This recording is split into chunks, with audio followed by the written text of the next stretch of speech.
各位，本来早上我还在云南开远的，现在又回到成都了。嘿嘿，你知道为什么吗？记得3年前我来成都的时候，人生地不熟，就这样，我自认为自己是成都人，在这里生活了3年。但是今年，我对成都有了一种前所未有的归属感。就是最近，我不是说在云南边玩边过年吗？然后这几天有成都的朋友一直给我发信息，他说不管你在哪里过年，但必须回成都过一个小年。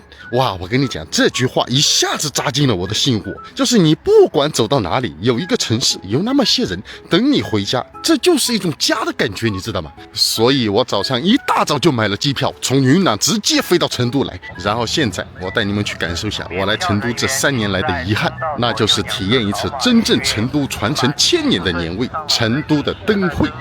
哇天，这人好多！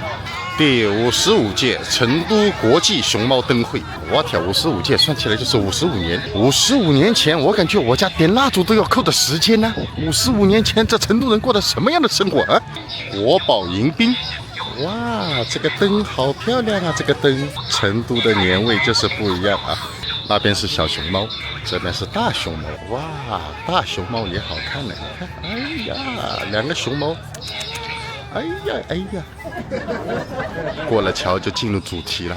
哇，这些灯会动的，你看，哇，这门口进来就歪里歪来勾的了啊！你看他那树上布置的，我天，是我有点土了还是怎么回事？真的人生第一次见这么漂亮的灯会耶！不过长这么大我也没见过什么灯会的，真的。你看这些灯。哇，我觉得这盏灯是最具代表成都了。后面2个字耍，然后这个鸵鸟戴着墨镜，前面拿着那些购物的手提袋，就真的是那种成都人洒脱又不拘小节的性格。这个也是后面2个耍，前面拿个包包，然后拿杯咖啡，就好像成都的玉林路芳草街一样。他们真礼貌，还要跟我打招呼。你好，你好，你手上有你好。这边有，你好，你好，你好，你好。他还做了一些灯区，是可以让小朋友走上去的。哇，可爱可爱！他这个设计的真好，你看小朋友就站在那个宽窄的下面，这样子拍个照，哇，这个可以啊！哦，我说怎么灯会能少了小吃呢？这边是一排成都的名小吃摊位，他这个灯会的文化气息做得真好，就是围绕成都的文化。哇，这个拍照也好看，不知道能不能上去的。你看他们往这里一站，真的超有年味的。这个是礼宾父子。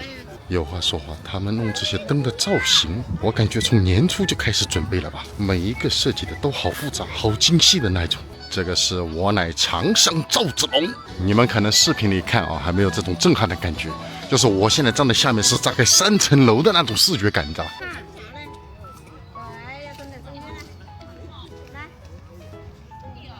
据说1000多年前唐宋时期，成都就是全国的旅游胜地，当时的人都会存够了钱，每年这个时候，然后来成都看灯会。现在来到这里啊，真的有点吸了。哇，这年味可以。新年好，新年好！哇，你看这个，哦耶，这个是桃花仙子啊，这个真的好震撼啊！它这个也是有3层楼高左右。你看，他的眼睛会一眨一眨的，眼睛睁开的那一刻，哇，不要太美！来了，这个真的一定要拍着照，这个是真的漂亮。突然现在脑子里在幻想1000年前的成都，哇，那是一个什么样的景？那边和尚他也做了个景，你看荷花什么的，好像有表演的。这个弄的是真的漂亮，真的不夸不行啊！哇，这个灯做的好细节，你看这个孙悟空的造型。应该只有80后能懂他这个造型。各位真的没有看过灯会的，真的来我老家成都看一看，真的是太美了。不过劝大家最好穿一双好的运动鞋啊，这个地方真的太大了，我现在大概逛了也就1/3，我估计。这条路全是祝福语，我读出来就当送给你们啊！马上有喜，马上有福，马上封侯，马上有钱，马上加薪，马上脱单，马上转运。我再附加送一个啊，马上生3胎。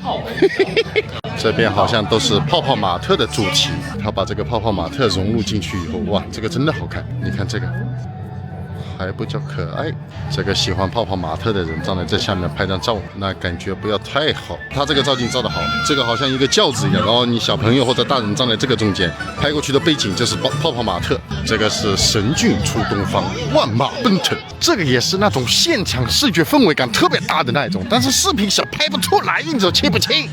这边要开始表演了。